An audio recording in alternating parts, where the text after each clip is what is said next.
Hoje eu quero compartilhar com vocês alguns achados de um livro maravilhoso que eu terminei agora de ler, que se chama A Coragem de Ser. Esse livro é do Paul Tillich, que era um teólogo alemão e americano. Ele já é falecido, mas enfim, ele foi professor de várias universidades aqui nos Estados Unidos, inclusive a Universidade de Harvard e a Universidade de Chicago também, né? E é um livro que eu tenho que admitir para vocês que não é fácil de ler, é um livro que eu acabei encontrando essa sugestão num canal de filosofia que eu tenho acompanhado e traz temas muito interessantes, tá? E eu quero compartilhar um pouco com vocês aqui. Então, o próprio título do livro eu já acho que é uma provocação muito bacana, a coragem de ser. E o autor ele fala muito disso ao longo do livro. O que é isso? Como que isso se manifesta, inclusive do ponto de vista espiritual, da nossa conexão com algo maior. É lógico porque o autor tem uma abordagem teóloga, né? Ele é um estudioso das religiões. Mas eu encontrei muito dessa sintonia entre a definição de coragem de ser e a definição de ontologia, de como eu sou, como eu estou na minha vida, como eu me coloco na minha vida. O que eu falo muito aqui no canal é, poxa, eu estou vivendo segundo quais crenças? Quais crenças estão regendo o meu dia a dia? Quais emoções estão regendo o meu dia a dia? Né? Eu estou vivendo o meu dia a dia sobre uma base emocional de entusiasmo, de curiosidade, ou eu estou vivendo o meu dia a dia sobre uma base emocional de ansiedade, de medo. E isso é muito importante de perceber, porque as emoções, as crenças e até a energia que a gente tem no nosso dia a dia, no nosso corpo, vão determinar um estilo de vida que vai nos levar a determinados resultados. E esses resultados eles vão se retroalimentar, né? Então, por exemplo, muitas vezes as pessoas falam aqui comigo, olha, eu estou tendo uma crise de carreira. E a gente tem que olhar para isso tudo que eu acabei de dizer para entender por que essa crise de carreira está acontecendo. Eu não estou conseguindo performar na minha empresa da maneira esperada, da maneira que meus chefes esperam, minhas chefas esperam, ou da maneira que eu espero. Bom, isso está acontecendo, isso é o resultado de um processo. E esse processo a gente vai ter que olhar para as suas crenças, a gente vai ter que olhar para as suas emoções, a gente vai ter que olhar para a sua energia. Como é que você está, até mesmo do ponto de vista de energia do dia a dia. Quantas horas de sono você tem, qual é a sua qualidade de sono, qual é a sua qualidade de alimentação e como isso se manifesta no seu trabalho, na maneira que você interage com as pessoas, como que você é percebido pelos outros, quando as pessoas olham para você, né? Então a coragem de ser, segundo essa definição do livro, para mim tem muito a ver com esse processo de encontrar a nossa melhor versão, encontrar a nossa coerência, como eu falo no meu livro. Essa ideia de coerência que é aquele lugar onde o que eu penso, as crenças que eu tenho, estão alinhadas com as minhas emoções, estão alinhadas com a minha energia. E eu encontrei esse alinhamento e eu estou caminhando em direção a um jeito de viver, a um estilo de viver que está funcionando para mim, que está trazendo os resultados que eu quero, né? Então esse processo todo de encontrar a coerência, pelo que eu li do Tillich aqui, tem muito a ver com a coragem de ser, tá?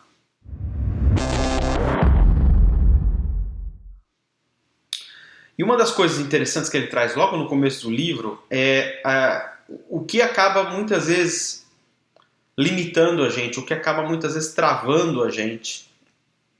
É o quê? É o que se opõe à coragem. O que se opõe à coragem é o medo e a ansiedade, né? Mas ele traz essa distinção logo no começo, que eu acho muito interessante, que é assim, medo e ansiedade são diferentes, tá? O medo é algo que você tem um objeto do medo definido, claro. Então, se eu vou para uma floresta e eu sei que aquela floresta tem animais selvagens, né? Eu sei que aquela floresta é uma floresta que tem leão, tem onça, eu vou ficar com medo desses animais. Tem urso, eu vou ficar com medo desses animais, eu vou estar olhando ali, mas eu tenho uma figura específica do medo.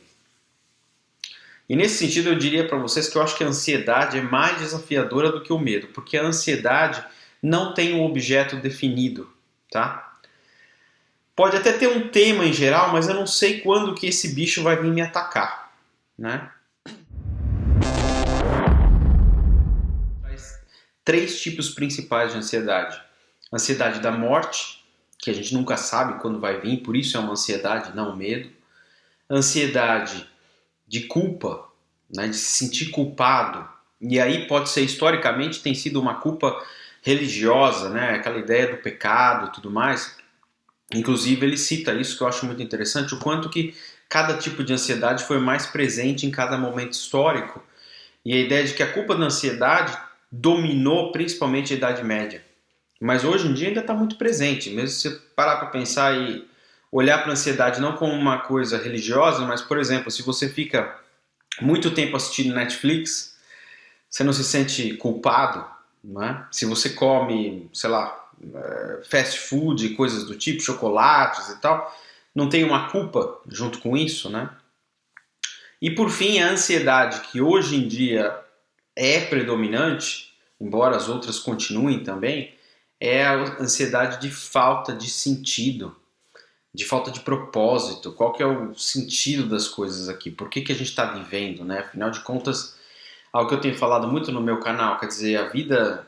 Será que a vida é só fazer tarefas? A vida é simplesmente cumprir um checklist ali, né? Todos os dias, cumprir obrigações, é só isso? Aí vai ficar uma coisa muito vazia. Então a gente percebe o quanto hoje, até com as mídias sociais, essa crise de ansiedade pela falta de sentido, pela falta de propósito, ela está muito presente. Está muito presente. Então são alguns elementos que o Tillich traz e eu acho assim, interessantíssimos, né?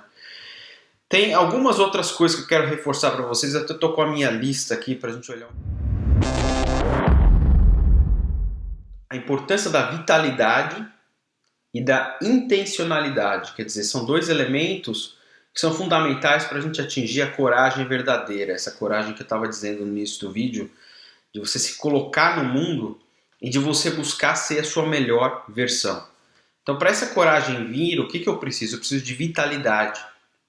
Daí a importância de trabalhar nossa energia, né? De trabalhar nossos hábitos, para que a gente tenha energia para se colocar. E de intencionalidade, ou seja, a ideia de fazer algo com intenção é, primeiramente, eu preciso estar no momento presente. Eu preciso estar aqui, agora, focado naquilo que eu estou fazendo, né?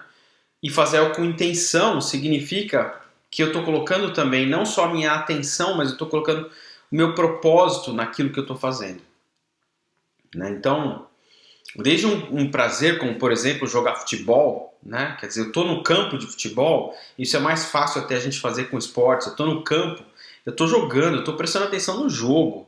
E então essa presença da intencionalidade é estar no jogo e o meu propósito é o quê? Ganhar, né? Ganhar. Agora, até no trabalho, quer dizer, quantas distrações que a gente não tem, né? A gente está aqui trabalhando e ao mesmo tempo a gente tem isso aqui, a gente tem distrações mil que nos tiram daquela intencionalidade, nos tiram daquela presença. Então, muito importante porque a vitalidade e a intencionalidade é que vão trazer essa presença, essa coragem de ser uma versão melhor, né? E aí eu acho muito bacana também as reflexões que ele traz. E olha só que interessante, gente. Esse livro foi escrito em 1952. Tá? Esse livro já está aí para mais de 60 anos, mas como que é atual, né?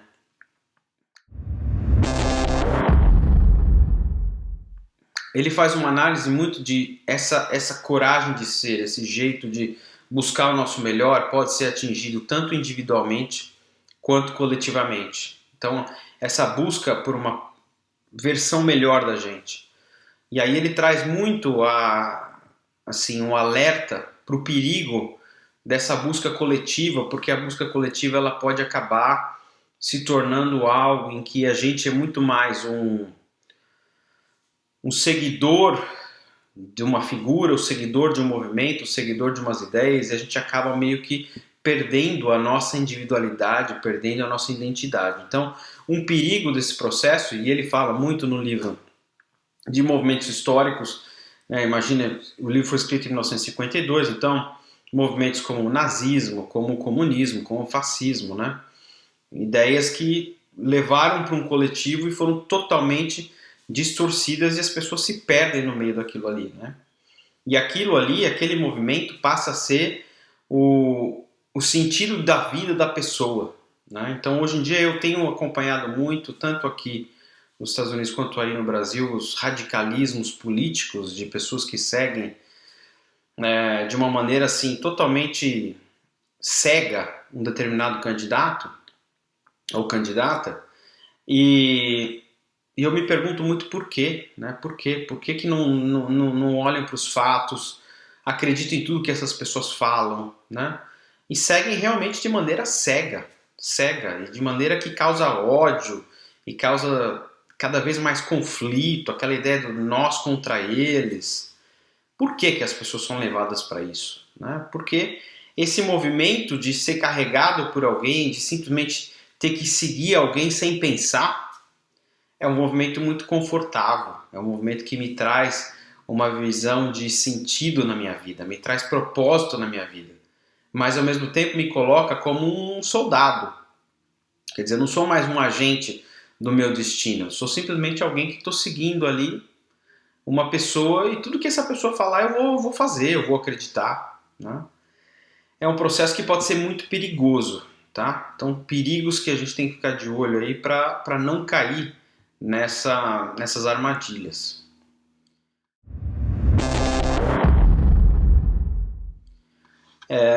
E por fim, o livro termina com uma reflexão que eu acho muito bacana, que é assim, o papel da espiritualidade para a gente alcançar essa nossa melhor versão, para a gente alcançar essa coragem de ser. E aí ele traz a provocação de a gente se conectar com o Deus acima de Deus. Lembra, gente, que ele é um teólogo, né? Então a função dele é estudar religiões e tudo mais, então ele sempre vai trazer um pouco para esse lado. E eu achei muito bacana essa visão do o que é Deus acima de Deus, né? É a ideia de espiritualidade no seu sentido mais puro possível, tá? Então não é um homem sentado lá no céu, numa cadeira, barbudo, né, que vai mandar a gente fazer as coisas e que vai ficar observando a gente, e se a gente não fizer, a gente vai ser punido. Não é isso, né? Não é nem um homem, nem uma mulher, quer dizer, por que precisa ser igual a gente? Por que precisa ter um gênero, né? Por que esse Deus acima de Deus não pode ser a natureza, não pode ser a energia, né? Então veja que mesmo ele, sendo um teólogo, traz essa provocação. A gente encontrar a espiritualidade na nossa vida como algo muito acima simplesmente dessas crenças rígidas que existem por aí, né? Dessas imagens e essas regrinhas que tem que ser seguidas. A gente procurar se conectar com Deus acima de Deus, né? E através desse processo, que é o que ele traz de provocação para a gente consegue manifestar essa nossa melhor versão, a versão da coragem de ser, a coragem de se colocar, a coragem de se aperfeiçoar no seu dia a dia, na sua vida pessoal, na sua vida profissional, nos diferentes papéis que você exerce aí como mãe, como pai, como amigo, como filho, como alguém que trabalha, como alguém que provê para a família. Então essa é a reflexão que eu trago aqui para vocês, tá? A coragem de ser. Crie tempo, crie rotinas no seu dia a dia, crie hábitos que vão te permitir desenvolver essa coragem de ser uma versão melhor, de ser uma pessoa melhor. Porque sendo uma pessoa melhor, você vai naturalmente afetar o coletivo. E as pessoas, mesmo que você não diga nada, as pessoas vão olhar para você e vão perceber, opa, alguma coisa diferente aconteceu. Eu quero um pouquinho disso para mim também, né? Vamos conversar a respeito. Então, naturalmente, você vai trazendo as pessoas para um lado, para uma reflexão, para uma prática de que, puxa, a gente tem que buscar uma versão melhor da gente, né? Tem que buscar ser uma pessoa melhor em todas as áreas da nossa vida, e isso é um processo. Bom, se inscrevam aqui no meu canal, tá? Clica no botãozinho aí inscrever, deixa o seu comentário. Eu gosto muito quando vocês comentam o vídeo, a gente pode fazer um debate, tá? E se vocês quiserem também, entrem em contato comigo, meus contatos estão aí na descrição do vídeo. Uma ótima semana pela frente.